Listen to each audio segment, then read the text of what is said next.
on. Okay. I was just saying that to backtrack, maybe like 2 weeks ago, I want to say, there was a call that Em did with our guest speaker, Liv, and it didn't end up uploading and getting recorded via Zoom issues, but it wasn't like a presentation. It wasn't an education call with a PDF attached to it, anything like that. So we don't have that recording. If you're on there, great. But yeah, if there's questions you have, but I don't think, Okay, cool. But if y'all have your blood work and want to kind of pull it out, or if you want to just make note of what some of it was, there's a lot of indicators on blood work that can point to adrenal and thymus imbalances. A lot of y'all run a CBH, and if you look at the very top, it'll show you like most significantly stressed or systems impacting that. And it would be listed typically as thyroid and thymus because they tend to be grouped together for some odd reason. And adrenals, another thing you might see on their scan is like central nervous system, governing vessel. Other people have also seen, what was the other one? Like on the bubbles, even if adrenals don't show up, it could be more of like a pituitary or hypothalamus underlying root because that's an axis. HPA is hypothalamus, pituitary, adrenal. So you might see hypothalamic or pituitary as well. Those are all like little clues and signs that there could be some adrenal imbalances or thymus imbalances. So Al and I kind of put together typical PowerPoint that will kind of chime in back and forth on this. And then if you have any questions, let us know. Okay, so couldn't find like a non-stock image for this, but if you were on the call last week, we talked about where to find your adrenal points, which is about 1 to 2 anatomical inches above your belly button and out to the side. Even if y'all are on the call, if you start kind of just massaging or poking around your stomach area, you'll be like, oop, I found them. Most people's are going to be either tender, sore, or like the word hot, almost like when you press on it, it burns, kind of like when you press on a tear or muscles or nerves that are super like inflamed or tight, it almost feels like fire and burning. So that's your points, but your adrenals sit on top of your kidneys. They're 2 tiny little triangular shaped glands, and they produce hormones that help regulate whole bunch of things: metabolism, immune system, blood pressure, response to stressors, other essential functions. And I really liked this little stock image because you can see that the adrenals are made up of multiple parts. We'll kind of dive into the different parts of the adrenals, but there's certain functions of the cortex and there's functions of the medulla. And so if you can even look at the graph, you'll see that the medulla is outputting the androgenic hormones, which is like our female and male sex hormones. And then you can kind of see outside of the medulla, you then have things like epinephrine, which from that you have norepinephrine. These are sort of like your fight or flight responses. And then that goes to muscles, heart, liver. And then you've got cortisol, which is a stress hormone, and then aldosterone, which is from the outer part of the adrenal glands, if you can see that arrow. And aldosterone is largely what helps regulate the tissue levels of sodium and potassium, which is why when we're looking at y'all's blood work, there's key things like urinary pH on the urinalysis. There's key things like chloride, sodium, potassium on your blood work that help us indicate what that outer cortex is doing. And then we can see things like blood sugar, salivary or urinary cortisol levels. And then we can look at further hormone testing. We always say hormones are not a root cause. Stress is a large influence in these. Like if the body's stressed, it will not reproduce. So of course, testosterone and progesterone, estrogen, these androgenic hormones are going to be influenced. Do you have anything on this slide, Allie? No, I almost uploaded because this picture that you have up here reminded me of the one that they actually put on the Dutch test. Oh. And Emily and I were talking. I found, you guys, this is really sad. I found my old Dutch test from, when was this? 2018. It was ancient. It doesn't even look like the current ones. Oh, it was 2017. Okay. And I sent it to Emily and I was like, if you need a case study of someone who is completely stressed out, cortisol through the roof, adrenals, like basically like rest in peace. Like this is the one to use. Like it was so bad. But it would be interesting maybe if we have time after, or you think it's like helpful to pull up that kind of Dutch test kind of graph because it really is interesting. Or you can totally use mine. I'm fine with that because I'll pull up that one and another one at the end so we can show people that. Yeah. Yeah, it's kind of cool the way that they lay it out in the Dutch. Yeah. Okay, so you have obviously the different parts of the adrenals, and you have the first part, which is the adrenal cortex, and that produces your two main groups of corticosteroid hormones, your glucocorticoids and your mineralocorticoids. Now, these release basically, or the release of these is triggered by those key parts of the hypothalamus pituitary axis, the hypothalamus and the pituitary gland. So those also play a role, and those can get influenced from things like blue light, which is why blue light, when we say blue light stresses your body, it's because it's triggering and interfering with the signaling system of these specific glands and organ systems. And then your mineralocorticoids are mediated by signals triggered by the kidney. So even if we start to look at y'all's blood work and see, BUN is dipping low, creatinine's dipping low, EGFR is either too high or too low. Yes, it's minerals, but what causes mineral imbalance? Stress. You pee out all of your minerals when you're stressed, and then your kidneys are basically sending signals for these specific hormones, essentially. Now, when your hypothalamus, here's another thing y'all can look at from your Creating Balanced Health scan, is the adrenal corticotrophic hormone, ACTH. On the bottom part of a scan, they're going to list your top 4 hormonal bioresonance-based imbalances, and ACTH does come up quite a lot. So you can look at that and see, okay, has this come up? What other systems and glands are interfering with it? But basically you have CRH that stimulates the pituitary gland to release ACTH. And then these hormones will alert the adrenal glands like a signaling system to produce those corticosteroids. And then it kind of breaks it down that they're released by y'all probably heard of like cortisone. It's anti-inflammatory. Well, there is hydrocortisone. It's the term for cortisol, and cortisol regulates a lot of things, how the body converts fats, proteins, and carbs into energy, cardiovascular function, regulating blood pressure, even blood sugar. And then you have corticosterone, which works with cortisol to regulate immune responses, suppress inflammatory reactions. So even on a Dutch test, you'll see on there that they measure both cortisone and cortisol, and you want those graphs to look the same. And you want the fan to be right in the middle where you don't necessarily have a preference for cortisone over cortisol. If you do have a preference for, let's say, cortisone over cortisol, there's that chronic inflammation response going on. Think about when people get steroid shots, cortisone shots. Why do they do that? To lower overall inflammatory responses. It's very common in the athlete world to just go get another cortisone injection because they want to suppress the inflammatory reaction, but long-term it's not great. They know it's not great, so then they have to compensate down the road. And then immune responses, underlying mold, metals, infections, these things can trigger these immune responses that throw off these corticosteroid hormones. But the principal one is aldosterone, which maintains the balance of salt and water in the body, which is why when people get really, really, really stressed, they retain, they get super puffy. Their face looks super puffy. Their rings don't fit as well because your cortisol influences this hormone aldosterone, which disrupts the balance between salt and water, which then the blood pressure kind of goes all over the place. And we're seeing this a lot right now with long haulers and post-COVID because the adrenals are stressed due to a foreign invader.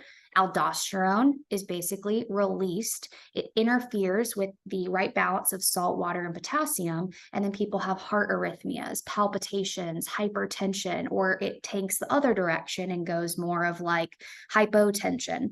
So a lot of that comes back to these viral loads regulating, or now our body's unable to regulate our immune response. So chronic fatigue goes up, inflammation goes up, VDR receptors like vitamin D, those get clogged.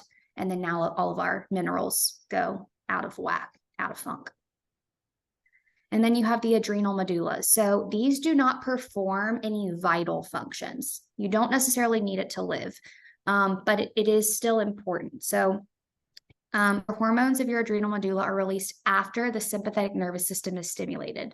So this would be like you're about to get hit by a car and your body like jerks back like, oh my gosh, and then your heart's racing. So that's kind of where this is coming from. It's your fight or flight response. that's essentially taking place. So it's the hormones of the adrenal medulla that contribute to this. Now, is your fight or flight response technically needed for survival? No, but like no one's just going to probably stand and allow themselves to get hit by a car, if that makes sense. But it's not like it's necessary for breathing functions or your heart to beat and things like that. So that's just another explanation of like simplified the two different types and distinct parts of the adrenal glands. You have the cortex and the medulla. That is kind of a picture of where they sit and all of the hormones that they can regulate. So when we think of POTS is a very common thing that's happening right now, which is essentially where they usually do a tilt test where they'll take someone's blood pressure. And we did this in the NTA. You take the blood pressure like at rest, laying down, and then you have someone sit up and you take it, and then you have someone stand up and take it. And when someone's blood pressure in that sympathetic change drops, it's an issue with the overall nervous system and adrenal gland function, because your blood pressure should elevate when you're going from a laying to standing position, but however you say that, the autonomic nervous system, when it's dysregulated, the circulatory part, it does the opposite. So we're seeing that a lot right now post-COVID as well. Some of y'all have heard us speak on Dr. Bob Rakowski's melatonin reset, circadian reset. This is something I did very early on when I got introduced to organo, and I loved it. It's what made me love reishi and also melatonin, because I see the power in it. And a lot of people think, wait, why would you take melatonin in the daytime? Melatonin is activated by darkness and deactivated by light, which is another reason why we have y'all stay off devices, phones, artificial lights at nighttime, because all it's doing is deactivating the melatonin in your system, which makes sleep quality go down. So our gut, of all things, on average, produces more than 100 times the amount of chemistry than our brain at any moment in time. So our gut influences things like melatonin. Melatonin is a hormone. Our gut also influences cortisol and epinephrine and norepinephrine and immune signaling. Think of where the most of your immune system is housed. It's in the gut.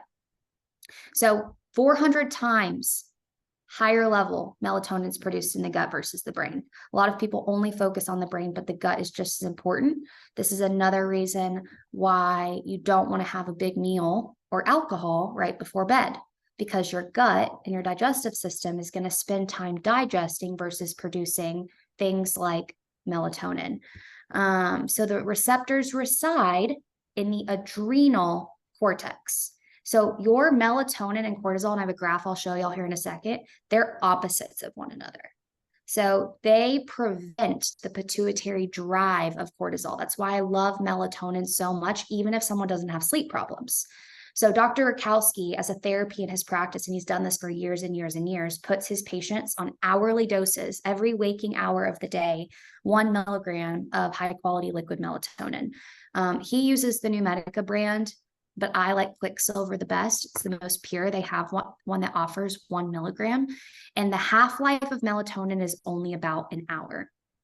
So it's not going to cause a bunch of issues. When people take melatonin, and they feel different or weird, it's because melatonin is the #1 most essential thing for your brain and lymphatic system to be able to detox. So melatonin is basically saying, body, it's time to get all the crap out of your brain. So when people start feeling off or having weird dreams or drowsiness, their body's literally detoxing.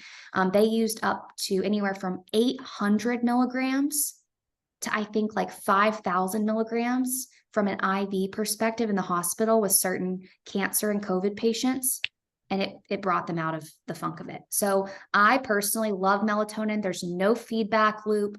Everyone who hates on melatonin, I don't think really understands it. It's kind of like the vitamin D talk. People don't really fully understand it. And he does that for 7 to 10 days straight. So someone wakes up at, let's say, 6 a.m., they take their melatonin every waking hour. So 7 a.m., 8 a.m., 9 a.m., 10 a.m., 11, 12, 1, 2, 3, 4, 5, up until bedtime. 1 milligram every single hour on the hour. He also will add in a reishi capsule in addition to that to help with the immune response. And it literally pulls the plug on stress hormones. It helps reset the circadian rhythm. and it can break that central nervous system drive of just stress, stress, stress, stress, stress. So yeah, melatonin is awesome for, like Ali said, adrenals, brain detox. Absolutely love it. Really key for even getting metals and Lyme out of the brain. Klinghardt speaks to that often. And why is this important? So your stress hormones are catabolic. Catabolic is basically another fancy name for breaking down. So the more stressed you are, the more things are going to break down. The body will start to age really quickly. Your hormones stress will influence the hormones that don't allow your body to put on adequate muscle mass. Muscle mass helps regulate the metabolism. So your body's literally going to begin to break down.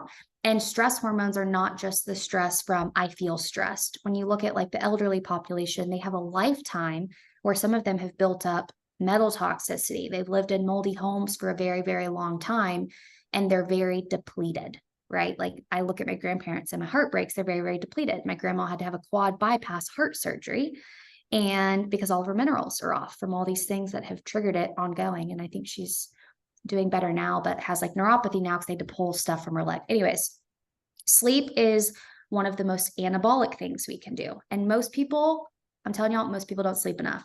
People are always like, oh my gosh, how are you sleeping 9 to 10 hours? I'm like, honestly, everyone should be sleeping 9 to 10 hours. And even if you have kids, get to bed like shortly after. Even Allie, when she started tracking with Aura, was like, wow, when I get to bed early, everything's better. My sleep scores are better. My heart rate variability is better. Everything is better. And the thing is, it's not always about total hours. It's the hours of according to the clock of the 24-hour system when you're in bed.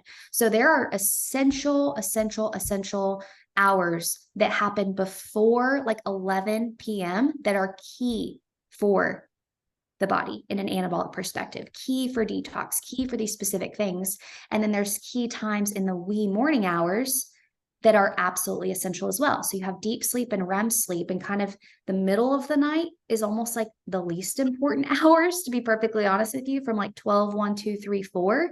It's also the time that a lot of people tend to wake up or have nightmares or have to go to the bathroom, like 3 a.m. is the liver hour. A lot of times people tend to wake up at those times. And so when you look at even like the past, like before the electric light bulb was even created, the average person slept about 10 hours each night. When the clock kind of came into the equation, it shortened it even more. Like people would sleep anywhere from 10 to 15 hours a night, literally while the sun was down before the clock and the light bulb came about. So now we have about the average of 6.7 hours. And the things that I look at when people tell me their sleep scores is less than that. Like people are averaging like 4 to 5.5 hours of sleep every night. And then we have only about 3.3 hours more of like catabolic activity. So the solution here he adds is like not adding more protein. The reason why he added protein here is because it's anabolic. Protein, people say if you want to build muscle, add protein, but that's not necessarily going to help because protein also increases acid. So we see this a lot with bodybuilders, people that start new workout programs. They're not sleeping well and they're stressed, and they start pumping a bunch of whey protein powder and creatine and all these things that are supposed to create anabolic activity in the body. But all that does is increase acid. And that's not ideal. It's why people with autoimmune kidney disease can't eat a lot of protein. It's too much acid for their system. And acid is also very catabolic, and it impairs the efficacy of like every single hormone and enzyme, especially the anabolic ones that most people are deficient in. With all that to say, stress hormones, adrenals, they play a massive role in like sleep. That's why like every time people say, what's something I can do for my health? I'm like, make sleep a priority. Like sleep, sleep, sleep. You need sleep. Set boundaries around social media. Turn off your Wi-Fi at night. Get blue light blocking glasses. Install bond charge light bulbs instead of the artificial ones in your bedroom and your bathrooms. Have an evening routine. Have a few hours between your last meal and bedtime. Like these are things that are so important. Allie, what were you saying in the chat too about something? Oh, Ashley was asking, is it important to take a binder or have drainage open before doing any type of melatonin detox? I mean, it's not that you're doing like a melatonin detox, but the melatonin is helping your body naturally do some of that detox. So it's always going to be beneficial to have drainage pathways open, which I just kind of commented because a lot of people ask us about like, oh, what do you think about the TRS sprays, you know?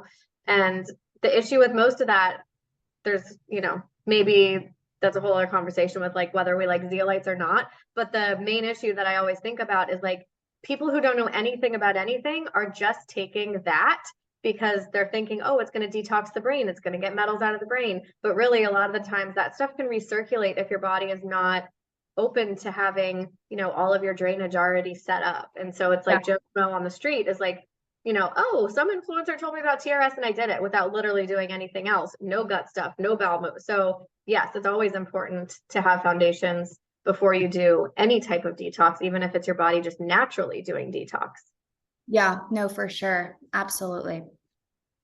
And then I know Dr. Bob also with people who are dealing with more of like hey, I'm dealing with an infection load. He also adds reishi spores in addition to this melatonin reset.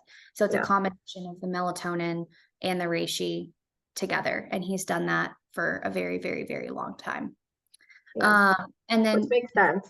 I mean, to help your immune system with all of that. Yeah. And the simple definitions is catabolic tears down, anabolic builds up. Those are the simplest way to explain those definitions there. But buffering stress is important. And Becca, your question about night shifts, I'll get to that because I think that there's things people can do. Like my brother's a paramedic, firefighters are up all hours of the night, and his girlfriend's a night nurse. So there's plenty of things you can do. You just have to be mindful of what's going on. Okay, so this is a picture of what the cortisol and HPA axis is doing. So if you look at one, the brain is on the far left-hand side. That's where the hypothalamus is. And your body senses some sort of threat. It could be anything. And your body doesn't know the difference of being chased by a bear and excess EMF and living in mold or having a metal toxicity. It doesn't know. It responds the same way. It releases chemicals to the pituitary gland, which looks like a booty there. That's the pituitary gland. It passes on this message to the adrenal cortex located on top of the kidneys. Your adrenals rest there. And in response, the adrenal cortex secretes cortisol into the bloodstream. So once you have cortisol, nice booty, it's a plump booty. Once you have cortisol released into the bloodstream, it triggers these cascade of stress reactions, which is like the heart beating faster, the blood sugar elevating. It also will travel back to the brain where it affects cognition. So even cortisol triggering those stress hormones influences the brain. That's where that gut brain connection sort of comes from, essentially. And I just recently did that post of rashes and histamine. It's no different, right? The sun, to some people, that heat can be an internal trigger that triggers cell danger response, cortisol, stress reactions. And similarly, people are like, well, how are people getting the rash just from a nervous system situation? Like, it's the same thing. Like, it is your body's stress, cortisol gets triggered, it triggers a cascade of other reactions, which stress inherently is going to increase things like cytokines. The cytokine storm is like a good like term for basically the body under attack and under threat, where it's just eating up all the good stuff and invading cells and taking over and like putting their stake in the ground and claiming territory. And from that, heat internally takes place, which is why the rash comes about. So it's like the sun is one thing, but it can also just be a stressful situation that can trigger rashes. This is the graph I was mentioning about cortisol and melatonin. So when you wake up in the morning, part of why you wake up, if it's not with an alarm, is cortisol increasing. Now, this is also why if you're taking your blood sugar the second you get out of bed, there's a good chance it's going to be elevated above 86. I would wait like 10 to 15 minutes. And the reason why is because it's cortisol. It's a good thing. It's what wakes you up in the morning. So when people are waking up exhausted, those are the Dutch test graphs we see where they don't have a cortisol spike. They are so bottomed out, but then it gets to be the evening time, like midnight. And when cortisol should be at its lowest point and melatonin should be at its highest point, they're flipped because their body's dysregulated. So this is that I'm exhausted, I'm tired, but then I lay down to go to sleep at night and my mind races and I can't fall asleep, or I wake up in the middle of the night. That's what's essentially happening. And then you look at the important part of even the nighttime hours. You have 6 p.m. That's really when everyone should start winding down for the night. So 6 p.m. hits, you start dimming the lights, you start turning on the bond charge light bulbs, the blue light blocking glasses are going on. As the sun starts to set, your body is starting to set. It's starting to prepare for sleep. Really should be getting in bed at a decent hour, allowing that body to really calm down, the heart rate to calm down, everything to kind of just give yourself a breather. And then that physical repair is sort of taking place between the hours of like 9:30 and around, I'd say maybe 2 o'clock in the morning. That's where that repair is taking place physically. Psychological repair, brain, is the second hour of the night. So up until like 6 a.m. So when people have these like 4 a.m. or 5 a.m. wake up calls, they're psychologically not getting necessarily the repair they need. So with that, and it was when I coached at Orange Theory, I saw it so clear. My two early morning crowds, my class that took class at 4:15 a.m. and 5:30 a.m., they all complained of the same thing. I can't get rid of my lower belly fat. They were my most dedicated class. They were there every day, but they couldn't get rid of their lower body fat. Why do you think that is? They were missing out on the psychological repair in those adequate sleep hours before 6 a.m.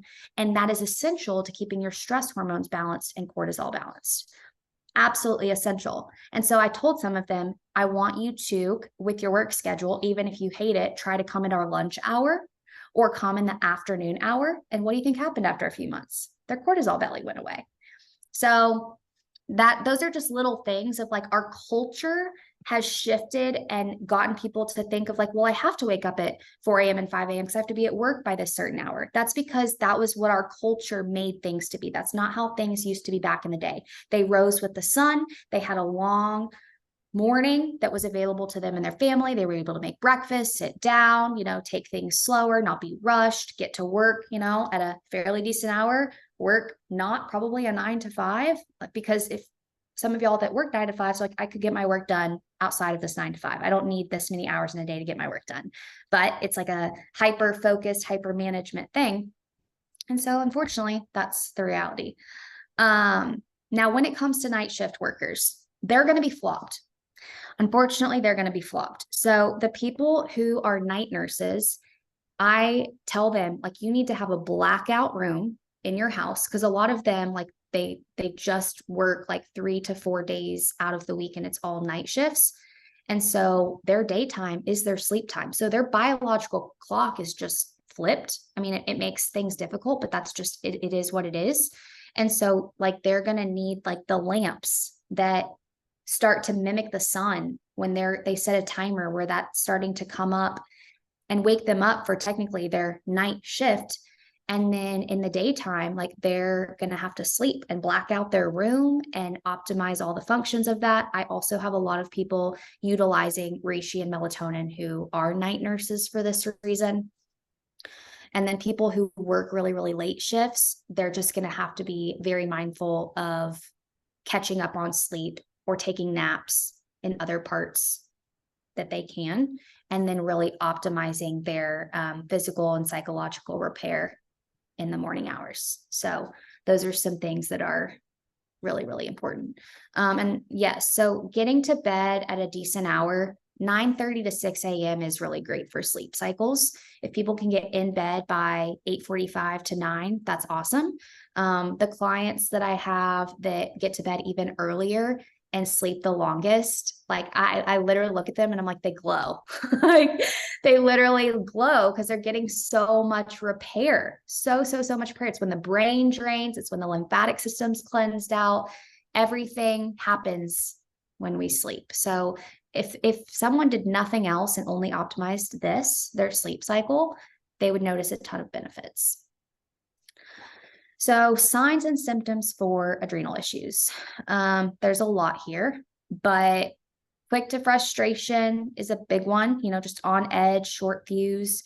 PMS is a big one. The cortisol belly, overwhelmed, burnout, no motivation, bloating, poor digestion, dizziness upon standing, light sensitivity. We talked about this, I think, last week. You step outside and the light in your eyes is so like, it's too much because your pupils should constrict and get really small. But for people with adrenal stress, it stays more open and too much light comes in. So they need sunglasses. Feeling cold, brain fog, mood changes, anxiety, depression, chemical sensitivities, salt cravings is a pretty big one. Sugar cravings can be a big one. joint pain, ongoing chronic infection loads, because this is where, unfortunately, someone gets to the end of a roadmap and they've, detoxed parasites, fungus, metals, mold, Lyme bacteria, viral stuff. And then there's no changes to their lifestyle. There's no changes to the sleep cycle, the slowing down to eating 3 meals a day, not fasting, incorporating rhythms and routine. And so with that comes a cascade of hormonal imbalances, blood sugar problems, low stomach acid, and then all those infections can continue to proliferate. And that's why I will continue to, even though it's not the most attractive thing to talk about, preach on the foundations of health. I don't always agree with when we see people online, they say, hey, what do you recommend for this? And they're like, H. pylori, you need this supplement and this liver support. And I'm like, no, like that's not how you do things. It might provide a temporary fix, but you're wasting your money. And the person who recommended is making money off of you. Like, we have to build in these essential rhythms of drinking enough water, getting to bed at a decent hour, being in community, not fasting, setting boundaries around social media, exposing our eyes to natural sunlight, winding down. Like, these things are absolutely essential, or the H. pylori, the parasites, the metal toxicity, because your minerals are actually like guards against metals. So once you remove them, optimizing minerals, like the metals come in, guess what happens? Your body just pees them out. They have no bus seat. They have no musical chair to go to. And so like those foundations are so important. So think about even blurry vision. That can happen from low vitamin K, can happen from low vitamin A. So then people are like, well, let me just take those vitamins. Well, that's going to throw off your other fat soluble vitamins. It'll displace other minerals. And then you have this whole system that's imbalanced. And so like someone asked me, like, what's the biggest thing you see in your practice is the biggest issue? It's this idea. It's an ongoing adrenal stress due to lack of rhythms, routines, and foundations. And then from that, we see histamine intolerance, the body on fire. We see cancer. We see these other imbalances that come from the underlying things. So from a cortisol perspective, I'll show a Dutch test here at the end. When you see just bottomed out cortisol, like it's just maybe a baby hump or it's really, really low, that's late stage. That's someone who's been in a stress season for a very, very long time. That's the pattern on blood work. When we have y'all look at blood work, where you see chloride that's below 100, or you see sodium that is high with sodium that's low with a high potassium. Those are late stage. High cortisol is going to be in earlier stages where you're just burning and turning like a hamster wheel. You haven't crashed yet. And you see chloride that's either normal or elevated, or you see high sodium, lower potassium. Those are more of the hyperadrenic, high cortisol situations. You tend to see like really high glucose in the high cortisol, whereas in late stage, you tend to see more hypoglycemia episodes, or lower hemoglobin A1C, or bottomed out cholesterol, really low cholesterol, low VLDL, low LDL, low triglycerides. So those are kind of the difference between the two, because you support them in different ways. Someone who's low cortisol is going to need different supports than someone who is high cortisol. Different adaptogens have different properties. So someone in high cortisol, you don't want to put them on ginseng. That would not be a good idea. That's a stimulant. High cortisol, you want to put them on something like phosphatidylserine. Low cortisol, sure, ginseng is great. Ginseng is going to help provide that energy for them to have like a pep in their step. So knowing which one you're at is important. I think, Ash, you asked about living in mold. So living in mold will be a threat to your adrenal system, but it's only one part of the pie. There are so many other things you can do in your life to regulate the nervous system and adrenals where mold doesn't become a big threat. And I've said this before, it's why 2 people can live in mold and one have symptoms and one not. Females tend to have more symptoms than men due to these more of like the hormonal and mindset and shame and doubt and things we put on ourselves, comparison. So, it's a full pie picture. Mold is only a slice of that pie. Why would someone not recommend PS to someone with low cortisol? It's not that I wouldn't. Phosphatidylserine can be good for building the cell membrane, but it's also a very calming thing. So for some, they get on PS and like they can't keep their eyes open all day long. So that's one of the reasons why. It's not that we don't, it's just there's other things that might help with their energy levels, essentially. All right, so moving on.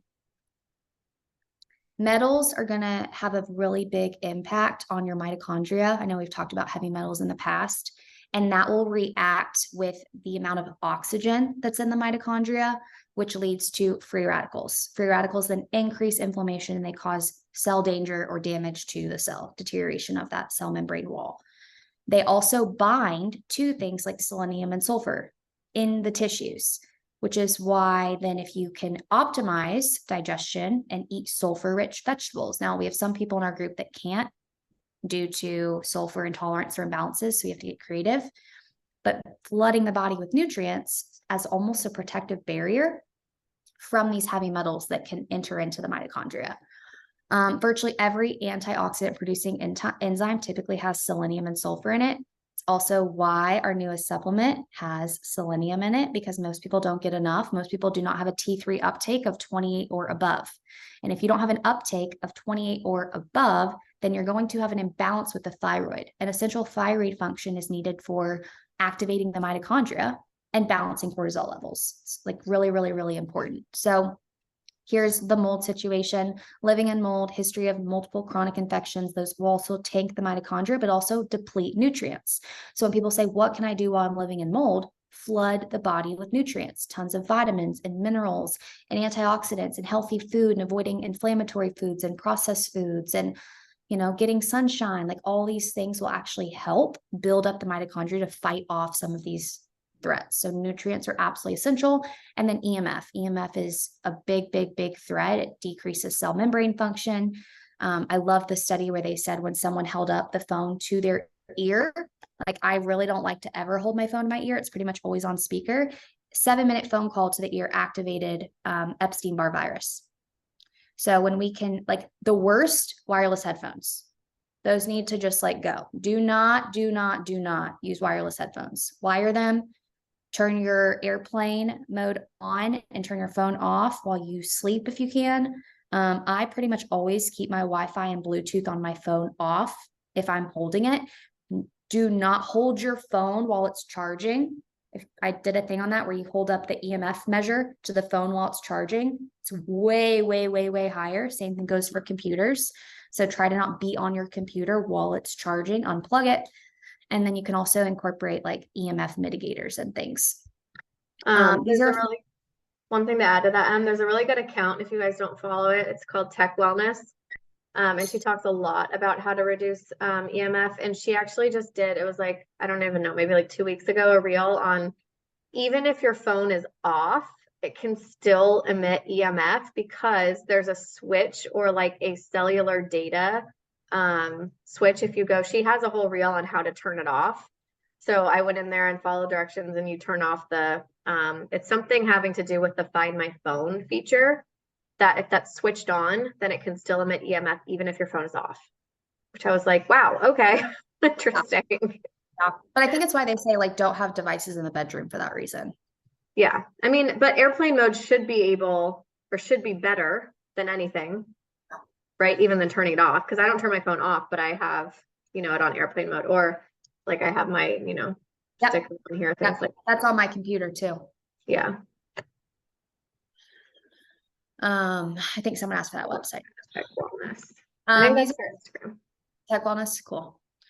These are a few other stressors and some that we might not think about. So obviously sleep's on there, caffeine, too much caffeine, or if it's not mitigated with reishi, that's a constant threat to cortisol, can jack up blood sugar. Lack of nutrient-dense foods, prescription and non-prescription drugs, negative attitudes and beliefs. And then we have things that are kind of in our life, whether it's financial pressures, marital stress, unwanted employment, lack of drive for what you're doing. And people are like, well, I can't avoid that. And it's like, well, that's not always the point. Like we're going to consistently be thrown things our direction. We're going to be put in circumstances, but it's how we respond to it, right? It's how we choose to respond to these things listed here and how we mitigate it with other supports. So if someone has to be, let's say, on a prescription or non-prescription drug, then optimizing the nutrients it tends to deplete, that it's going to put a further burden on the adrenals, is very, very important. Making sure that food is properly prepared. And when we face really hard seasons of life, even more so in that, learning to ask for help, learning to accept help. Like these are all things that can help mitigate a lot of the side effects and the symptoms. Going on vacations, having fun, incorporating play into your life. This is a little graph by Dr. Lamb on the 4 phases of adrenal exhaustion. You also have 2 people. One is in the camp of adrenal fatigue doesn't exist. And then you have other people on the camp of it does exist. It's just not the right term for it. I like to educate it in the form of adrenals because it makes sense to people. And when you say the word mitochondrial dysfunction, they're like adrenal fatigue, exhaustion doesn't exist. It's mitochondrial dysfunction. Well, there's mitochondria throughout the entire body. So could you have mitochondrial dysfunction and normal adrenals? You could. So I like to still use the words like phase A, phase B, phase C, phase D, like not that most people reach actual failure, but it does help us understand it better. So you have phase A. This is where most people are really tired. Like they get home from work and they're like, yeah, I'm tapped. I'm done. This was me after college. It hit towards even the end of college because I was running on stress hormones. It took like, I get to like 3 or 4 p.m. and I'm like, I need a nap. I'm exhausted. I have no motivation to make dinner. I don't want to go for a walk. Like I'm tired. I don't want to do this anymore. And your organ system that is the weakest is the first one to decompensate, while your other organ systems appear to be intact, which is where a lot of people are just like, oh, I'm just tired. Like there's just a lot going on in my life. Everything else looks okay. But that's the phase A. That's an alarm system of something's not right. Your body should not be that tired after a day of work. Phase B, this is where that axis gets disrupted. And then you start seeing issues with the thyroid, the kidneys, the ovaries. You see issues with other systems. So you have ovarian, adrenal, thyroid axis in women, and then you have adrenal thyroid axis in men, and these become unbalanced. This is where women start to notice variations in their menstrual cycles. Too long, too short, too heavy, too light, mid-cycle spotting, hypothalamic amenorrhea, which is the loss of a period. Allie and I also both went through that. So yep, checked out phase A shortly after. Phase B, check. And then you get to phase C. So this is where the body becomes severely compromised in trying to maintain the fine controls of homeostasis. So the normal like ambulance type and functional time is usually less than 12 hours a day. And adrenal crashes are normal. This is where someone's like, I went to lunch with my friends and it put me out for days. Like I crashed, or I tried to go on an airplane and I crashed, or I went and did slightly more activity. I haven't worked out in a while and I went for a 45-minute walk instead of a 10-minute walk and I crashed. I worked more today and I crashed. So this is basically the crash phase. And then phase D is where you're like near failure. Now the word failure is kind of like when people get to that state, they're bedridden, they're out of work, they're exhausted, they can't go about their day-to-day activities. The body continues to down-regulate the amount of cortisol needed in order to preserve what's on hand for like the most essential bodily functions to keep you alive. But you're kind of in a constant crash state. Now, unfortunately, there's a lot of people who are just before this, and it's diagnosed as chronic fatigue syndrome, which is one of the most common diagnoses out there today. I'm tired, I'm fatigued. A lot of people are here right now because COVID put them into this phase, but not because of COVID. It's because it was the one drop of water that caused the bucket to overflow. And then you throw in isolation, other people's opinions, fractured relationships, politics. I mean, you throw all of that in the mix and people's bodies are like, I can't take this. This is too much for my system. And so then what happens is people are like, well, I'll just increase my caffeine. And so they're on all this extra caffeine to get them by. And this is like, even the people that, y'all are like, well, I'm not going to drink a ton of caffeine because I know it's not great for me. But that's how a lot of these people are getting by in our culture, in our environment, who don't know any better. They're like, oh, I'm just tired. I'll drink more caffeine. And so this was like my stepdad's situation where he's having like, thank goodness it's King. But prior to King, he was like, oh yeah, I have like 5 to 6 cups a day to get by. I'm like, this is not good. Yeah, coffee to wine. So then it gets to dinner hours and people are like, oh, I'm so tired. I'm exhausted. I'm stressed. I've had coffee and coffee all day. Now it's time for wine and alcohol, like to wind down, to put me in a calm, relaxed state. Okay. So more symptoms of high cortisol versus low cortisol. They're very different. There's a very big difference. Now, can you experience both throughout the day? Yes, you absolutely will. But the higher cortisol is going to be more like I am stressed. I am like, I'm shaky. I'm stressed.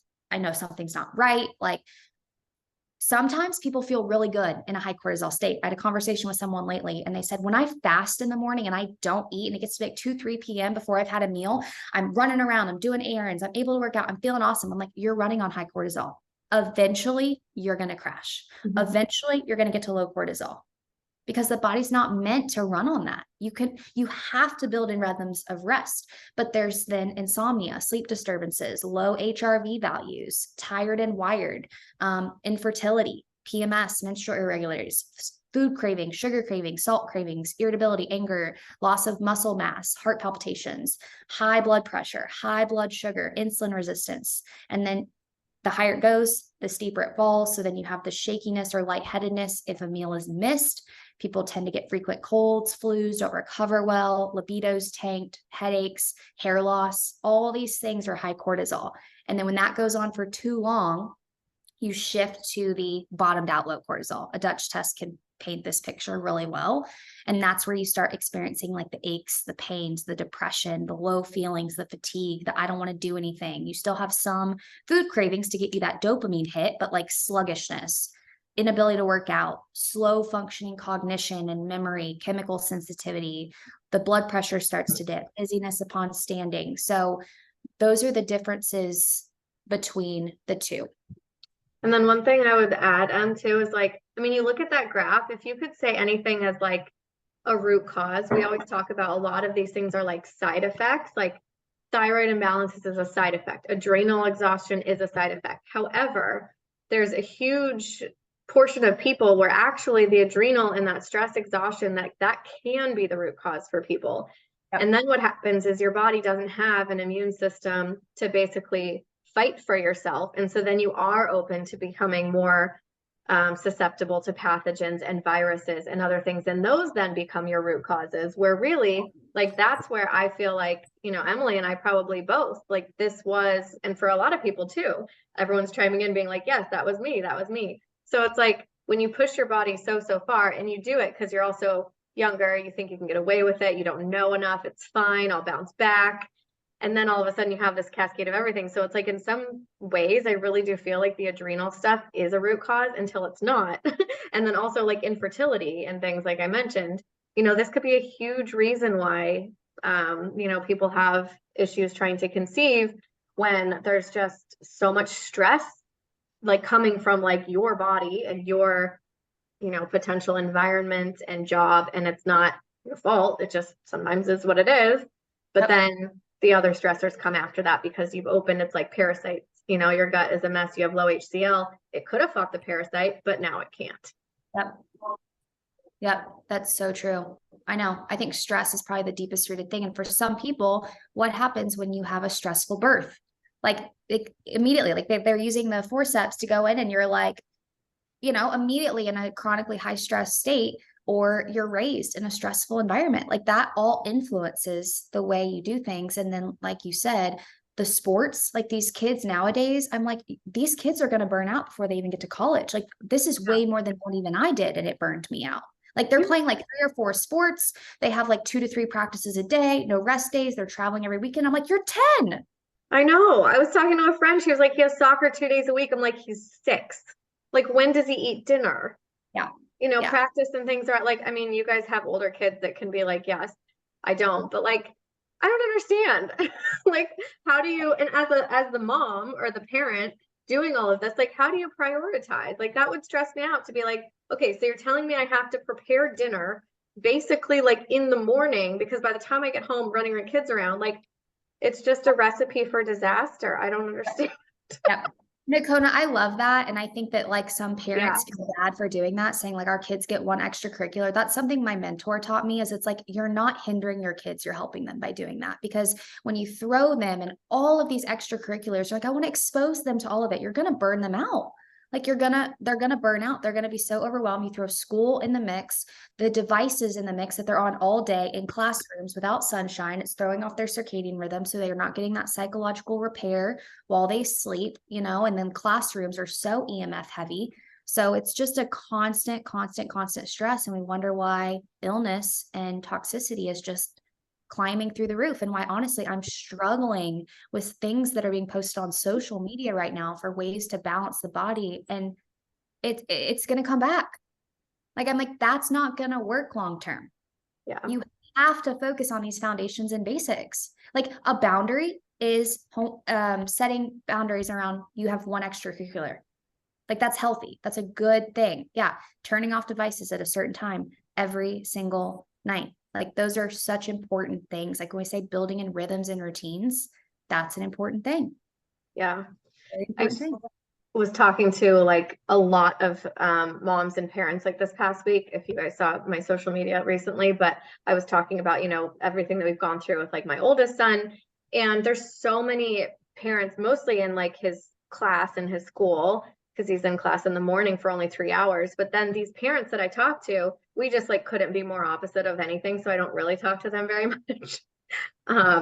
But they're like, yeah, so we go from school to ABA to OT to speech. And then I'm just like, do you know how much stimulation that is for a child that already is trying to manage all that? Where like, I understand these therapies for kids with spectrum disorders and things are so important, but like, I'm so opposite of that. I'm like, he does one and I choose it, and then maybe we'll rotate and do something else. Same thing with like extracurricular, but it's like you throw so much at these little kids because we always think that less is more. And I really feel like it could totally have the opposite effect, 100%.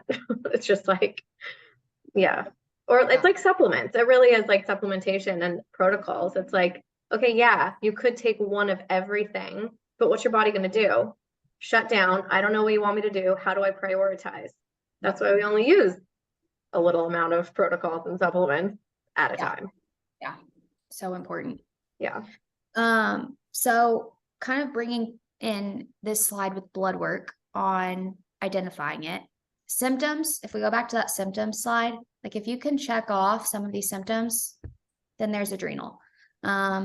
If you're in this program, there's a good chance you've experienced this, are currently experiencing this, or if things were to continue to progress and y'all hadn't sought out help, would eventually get there. So kind of falling within one of those categories. A high fasting glucose or high fasting insulin is a big clue. That's why we love tracking blood sugar and getting a gauge on where it's at, because it is a direct correlation of your stress levels. You know, if you're eating a food that is not typically a carb heavy food and it spikes glucose, then there's a level of adrenal stress going on. In the same token, when someone starts fasting in the morning, they have no food in their system and they wonder why their fasting glucose is 100. It's a stress response.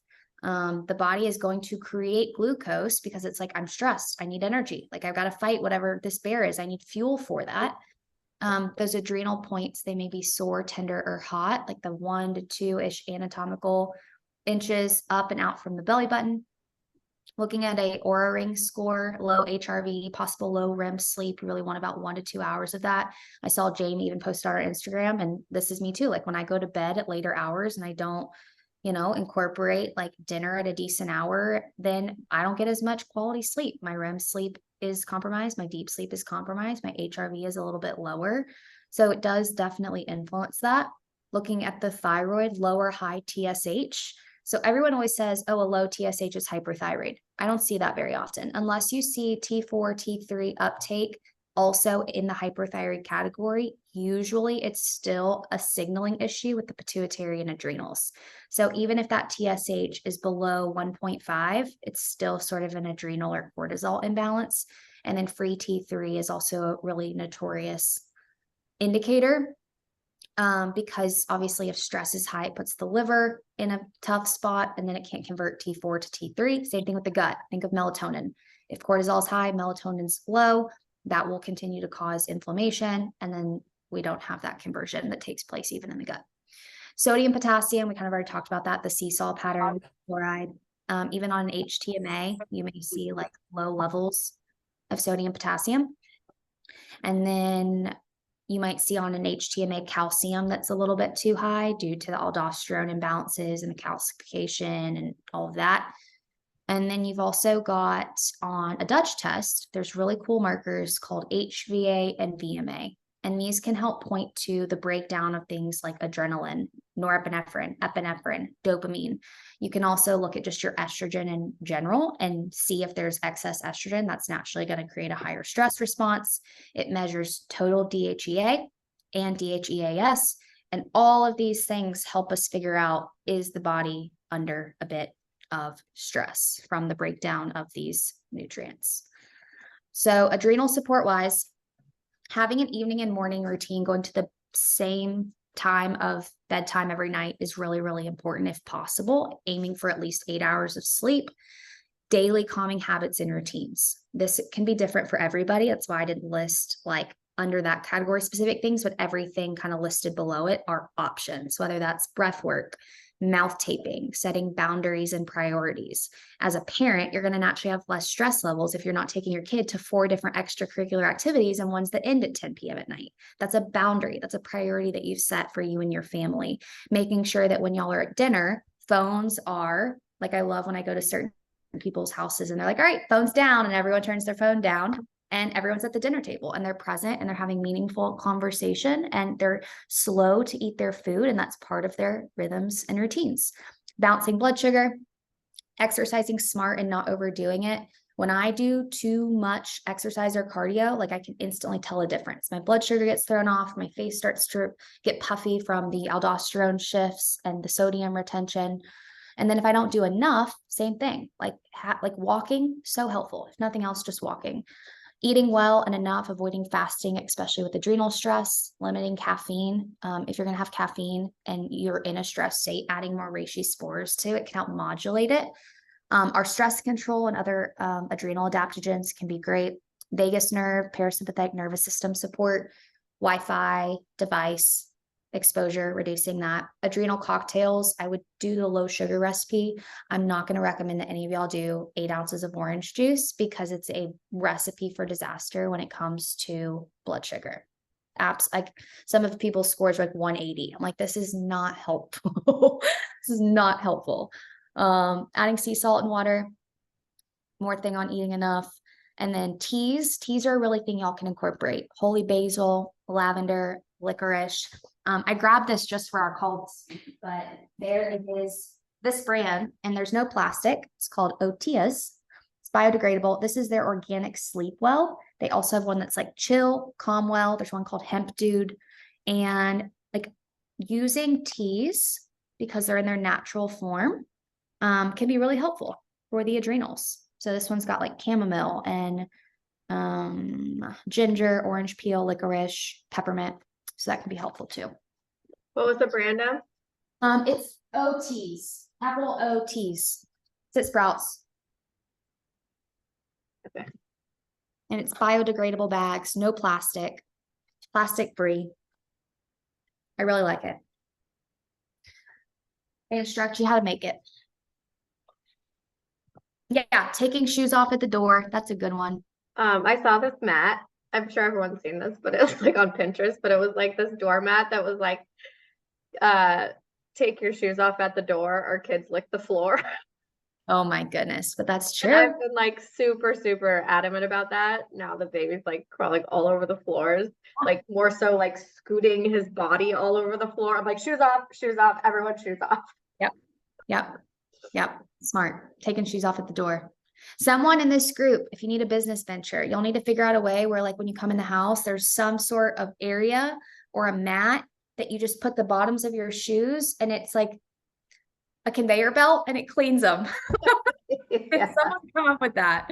It would be awesome. You could like put silver in it, clean them that way.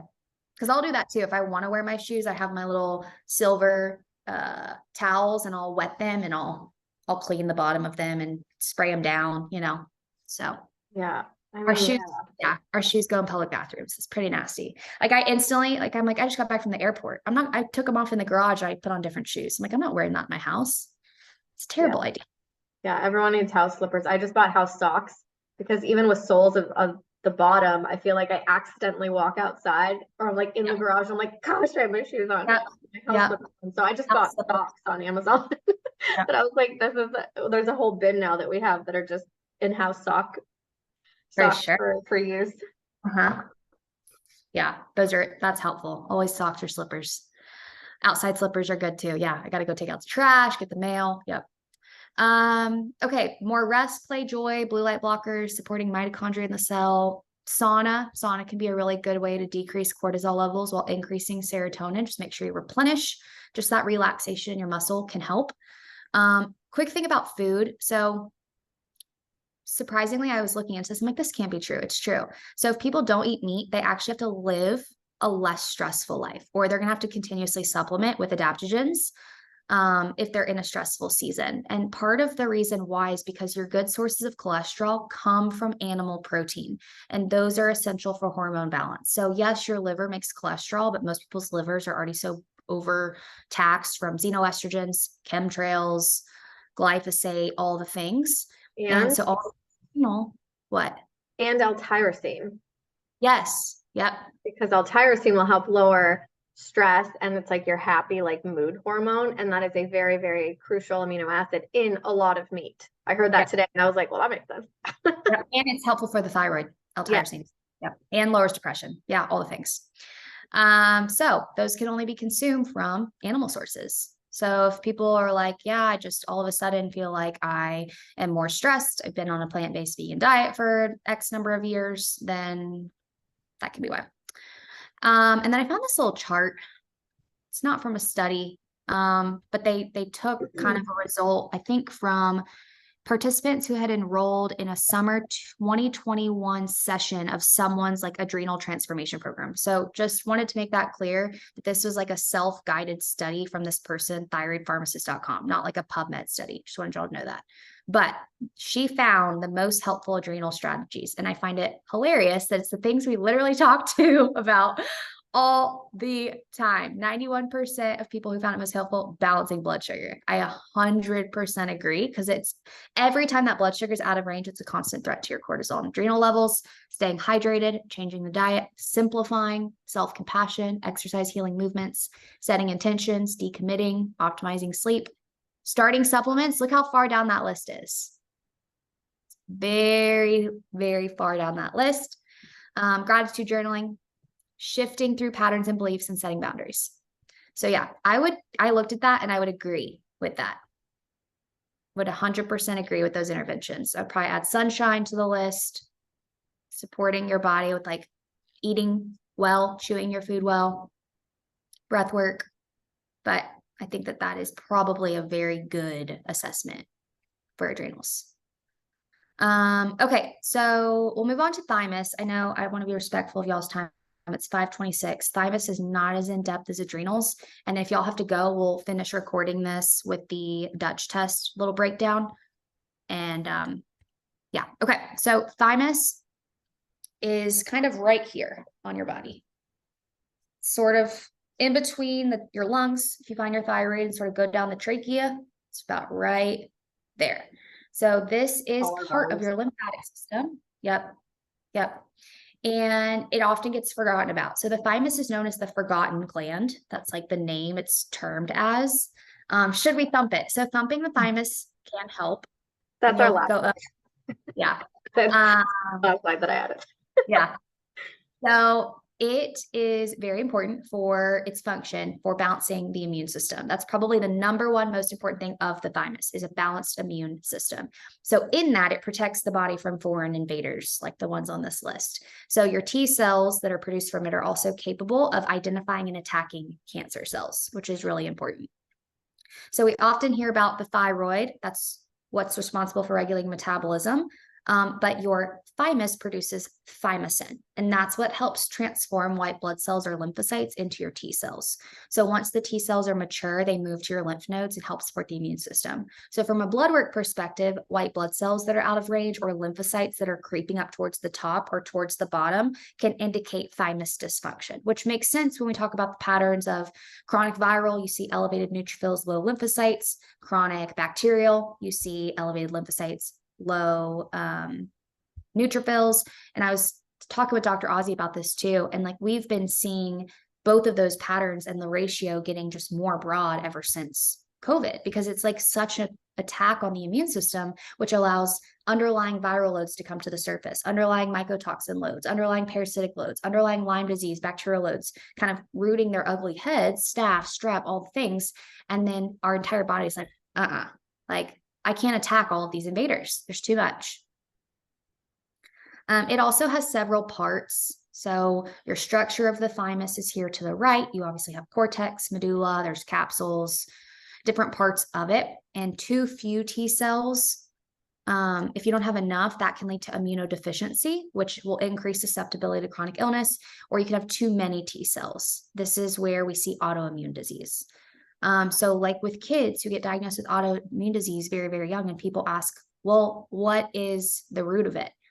It's kind of a perfect storm, right? They were born from a situation where there was maybe a ton of chronic stress, you know, a birthing experience that maybe was not a restful thing.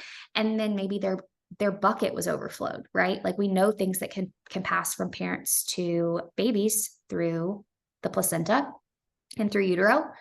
And so that's a threat to the thymus. And so the body is basically having too many T cells, and then we see autoimmune. And then as we get later in life, then we have too few, they're being used up, which leads to immunodeficiency and allows for parasites to take over and Lyme bacteria to take over and mold mycotoxins to take over. So it can really be anything root cause wise, but the reason we put the thymus with the adrenals is stress is such a huge contributor, because when we are overworking, not sleeping well, running on stress hormones, our blood sugar's all over the place, your thymus gland function decreases. So when I talk about hormones having relationships, we often say like cortisol and progesterone are not friends. It's like a seesaw pattern. As stress goes up, progesterone goes down. We talk about estrogen and progesterone similarly. But then there's elevator things. So this is an elevator relationship. So as stress basically increases, or sorry, seesaw pattern, as stress increases, thymus gland function decreases. Now, what's cool about this is as you lower your stress, what do you think is going to happen in that seesaw? Your thymus gland, your ability to produce T cells or balance T cell production is going to naturally increase, which allows your body to fight the foreign invaders and infections, which is why our answer to pretty much everything is lower stress levels, lower stress levels, lower stress levels. You don't always have to take an antiparasitic or a Lyme thing. Lyme disease, the way you heal Lyme disease is balancing immune function. And the way you balance immune function is lowering your stress levels and modulating it. So it all comes back to stress, like Ali said. And then some other things for stress: too low calories, starvation, chronic restrictive dieting, alcoholism, malnutrition, lack of absorption, mental stress, all that. Here's some thymus supports. So eating enough, reducing or eliminating alcohol, sealing up and healing the gut, identifying root causes, mental emotional stress support, vitamin A, C, E. Those are really important vitamins that help with overall T cell function and proliferation.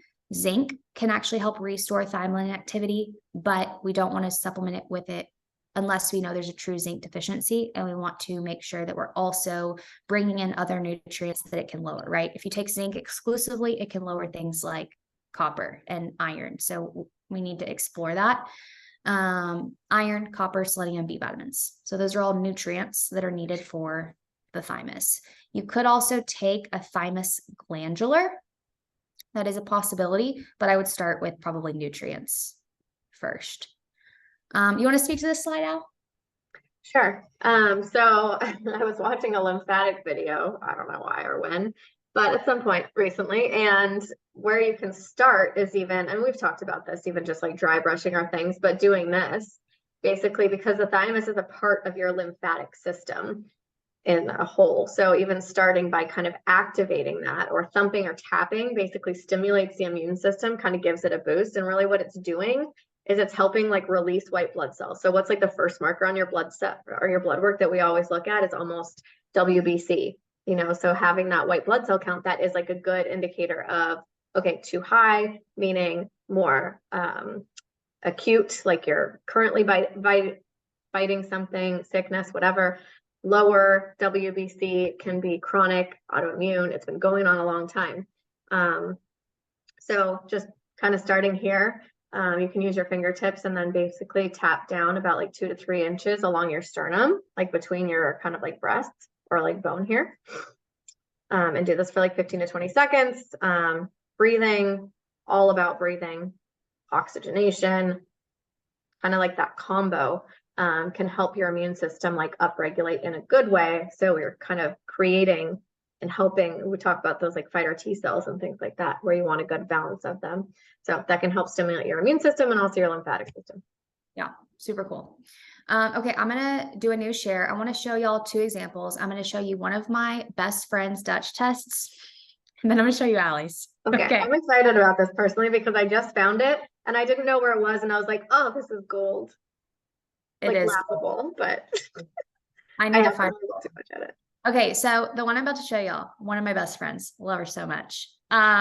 She's a stress case. Like her kids are in like 4 different sports.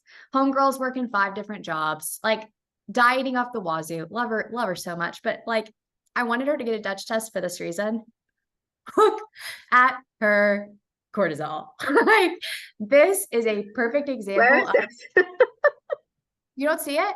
No, I do, but it's like, Yes. So this is what, when I say they KO'd in the boxer rank, yeah. this. Your cortisol curve, from waking, morning, afternoon, night, should be in the middle of the top, low range, and high range limits. And as she did this, it's funny. She was like, I'm going to, spend a whole week before my test relaxing, the day of relaxing. So I don't know how bad it would have been even if she didn't do that.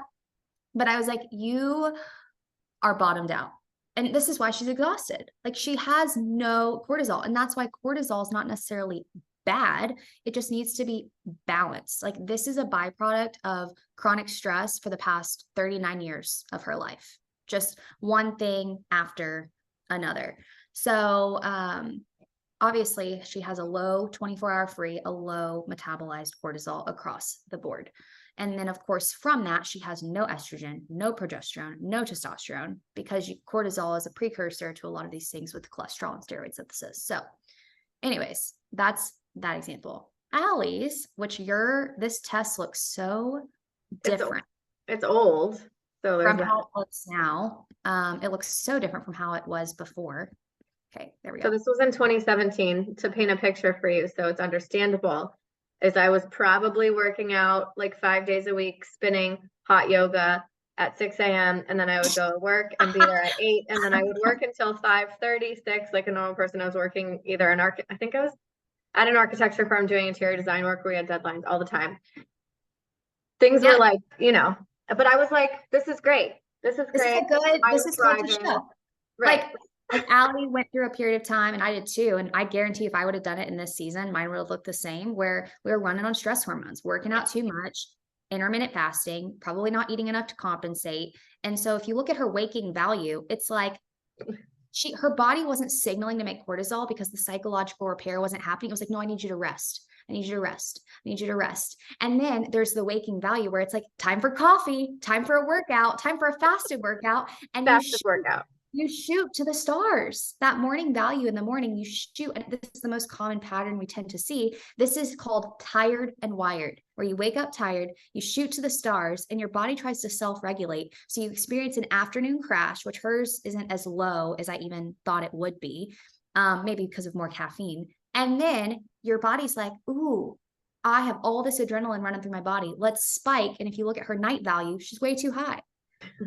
Way too high. So then that's like the insomnia, or they're laying there and their thoughts are racing because the heart's just like going, going, going. So this is what would be a hyperadrenic state. The other thing I showed y'all is this taking place for way too long, and the body bottoms out and is like, yeah, we done. I'm not producing any cortisol. I'm tired of this. Like now I'm going to shut off all reproductive function, and you're going to lose all your hair, and you're going to gain a bunch of weight, and you're going to be miserable. Yeah. Well, you go and look at it compared to my hormones. Because this is when I did have amenorrhea, so I wasn't having a period at all. I think it had been close to a year and a half that I hadn't had a period yet. So you need balanced stress levels in order to make progesterone. And she is that is the postmenopausal range with those blue dots. And how old were you? I was probably 26 27, 28. Okay. So bottomed out, not doing great. Then you have, this is weird for me to look at because this is a different setup than the current Dutch test that Yeah. I look at. But then you have this DHEAS that comes from total DHEA. If I come back up here, which is good. You have look at the green dial. It's pointing sort of towards like, what is that? 2 o'clock, 1 o'clock, 2 o'clock. Yeah. You want DHEAS to point in the same direction. And so you don't entirely, it's not terrible, but this can be inflammation and sulfation issues, which can get thrown off from mold, inflammation, all the things. So that dial should be in the same direction. It's the sulfur added to it. And then testosterone can get high to compensate for blood sugar issues because testosterone is very blood sugar balancing. So when stress goes up, blood sugar goes up, testosterone's like, wait a second, this needs to be balanced. So the body will make more testosterone in order to bring it down. Now, she wasn't even aromatizing. What we tend to see too, her estrogens just bottomed out, but sometimes that excess testosterone will aromatize into estradiol, which is where people have PCOS type symptoms and hair growth and weight gain, plus estrogen dominance, because it's all dumping into estradiol. Luckily, that didn't happen for Allie. She's just bottomed out across the board. But like if you would have tried to conceive with this picture, you would not have been able to. No, I mean, that much I did know because I was like, well, I don't have a period to even go off of. But what's interesting about this too is seeing the testosterone where it was, they were like, I wonder if you have PCOS. And so as Emily explained, this is like a clear picture of, no, this is a different issue. It's not PCOS. And I think that's when we ran my AMH levels, which is a common like PCOS marker to have them, you want them like lower to not higher. And so that's where they were like, okay, it's kind of still borderline, but you can see that it's the difference between what this is. So, just high testosterone is not indicative of PCOS. I also, when speaking back to like the inflammation standpoint, so I did have probably like 300 in the 300s of antibodies already for Hashimoto's. So my thyroid was like a total disaster because of all this. Yeah. So like phase 1 of estrogen, she doesn't have a ton of estrogen coming through. They're all in like the postmenopausal or slightly above ranges. They're dumping into the CYP3/4A, which is like phase 3 pathway. And then you have the CYP1B1, and then you have your CYP1A1, the green, red, and blue pathways. And if you look at these pie charts to the side, you have what the normal estrogen metabolism is and hers. And so you can't even really use that for her. And really, this is an alarm system for me because she's probably got no glutathione because that's using to quench inflammation and blood sugar imbalances because that 4OH is at 11.8% and it really should be sub 10, in my opinion, sub 8%. So if you look at her pie chart, her patient estrogen, the red is too big, which means her glutathione is tanked. And so she can't detox the excess estrogen. And over time, even though it's in range, that leads to breast cancer because even though it's in range, most of her estrogen is going through the bad cancerous quinone pathway, which is where you have to look at the percentages versus just the dial and being like, oh, it's not high. Well, it's about total. Same thing with estrogen dominance. If someone doesn't have a lot of estrogen, but they have more in relation to progesterone, they can still have estrogen dominance. So even looking at Allie's, like there could be situations where she's in postmenopausal and progesterone and maybe has a little bit of E2 and E1 and is still experiencing estrogen dominance, which can cause PMS, menstrual irregularities, hypothalamic amenorrhea. And then you have this COMT down here. This is phase 2 detox. Phase 3 is in the gut. We'd have to see a GI map to see what's going on there with like beta glucuronidase levels. But another thing stress will do is you'll burn through your B6 and you'll burn through your magnesium.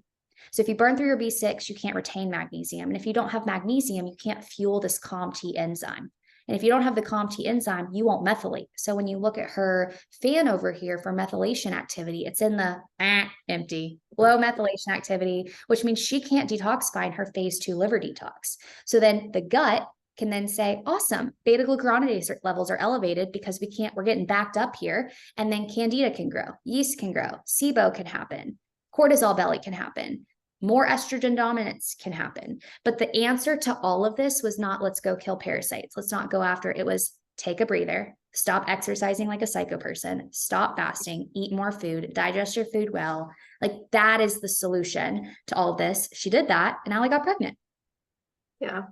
I gained 10 pounds after seeing this because I literally was like, this is not, my doctor was like, look, this is this is actually my acupuncturist who I saw because that's where I ran this through. So what I did was more acupuncture. I quit hot yoga. I did regular yoga. I had to cancel and like literally go and cancel all of my memberships to all of the spin studios because I just had to literally be like, you're done now. You've been kicked out of the club. You're drunk, go home. Yes. But now you're doing great. I'd love to see an updated Dutch. I'm sure it's fantastic. We'll see. Yeah, that is adrenals and thymus, and everything comes back to stress. Everything. Everything. Yeah.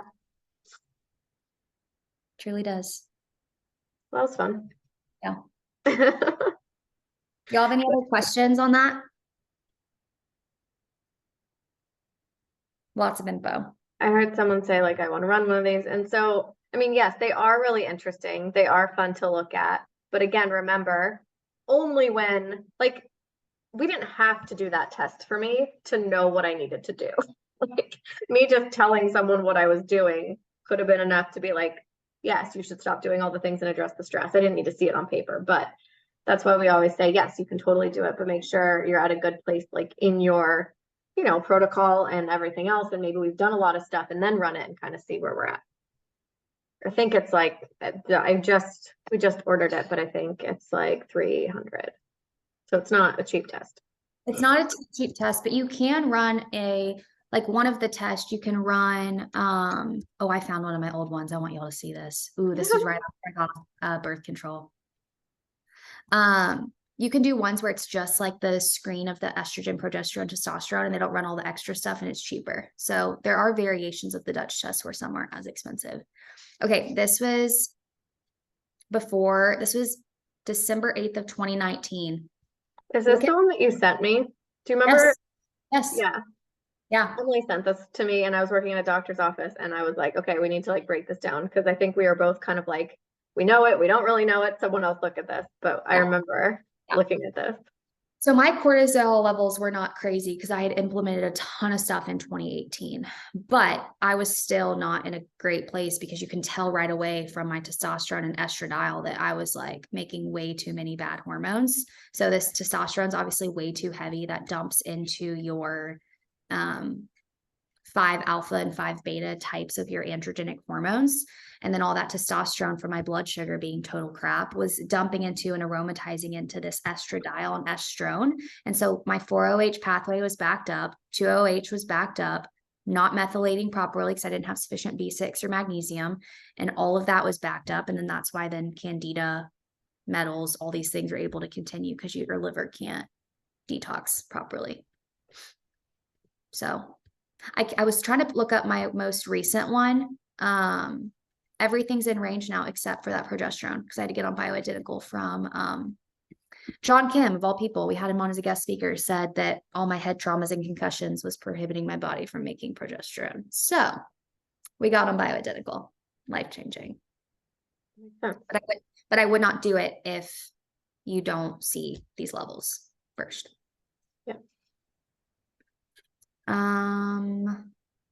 Yes, this is how I knew how to take progesterone. I would have never gotten on progesterone had I not done this. Yes, Jamie, I love that. It Here we go. Yep. Helpful, probably more helpful than doctors of the world. Yep. They're going to have to. It's only getting worse. People are asking their doctors questions now and they're literally saying, I don't know. Oh my gosh, I had one person message me this morning saying that she remembers going to a doctor as a teenager, asking her doctor something. And he goes, yeah, let me just 1 second. He goes out to the hallway and she could hear him Googling the answer to what she had asked him. And she was like, and that was the last time I ever went to the doctor. And I was like, but like, that's so, I'm sure that happens all the time. I'm sure it does. At least say like, I don't know. Let me look into this for you. Yeah. Don't pretend to know things. Yeah. Thank you. So what is everyone on the call? What are we doing this week to help our stress levels? Look at Jamie and her kiddos. They're so sweet. Going to bed at a decent hour, eating more food, playing outside, getting more sunshine. We'll just take that as a yes from everybody. Bed earlier, back to basics. Good. Yes. Logging off. It'll be good. Good stuff. Eat more sunshine. Yeah. These things are gonna be good. We're just gonna pray the Lord's blessing over all these basics. Y'all will do it for like 2 weeks. Be like, I'm radically healed. What'd My you do? HRV is so much better. No stress. That's all. Yep. That's all. It'll be good. What is our organ system next week? I don't think we have talked about it. Well, I know pancreas was one. I don't know the other one. Oh. Pancreas. So more on blood sugar next week, but Yeah, there's pancreas and one other. we haven't done liver, right? Nope, no, it's pancreas and liver. That'll be next week. That'll be good. Yeah, It'll be something like- off of this call. Yeah, that'll be good to tie in blood sugar and all the things. Perfect. Cool. All right. Y'all have a good rest of your night. We'll see you next week. Bye, ladies. Waiting for dinner. Y'all have fun. Bye. Bye.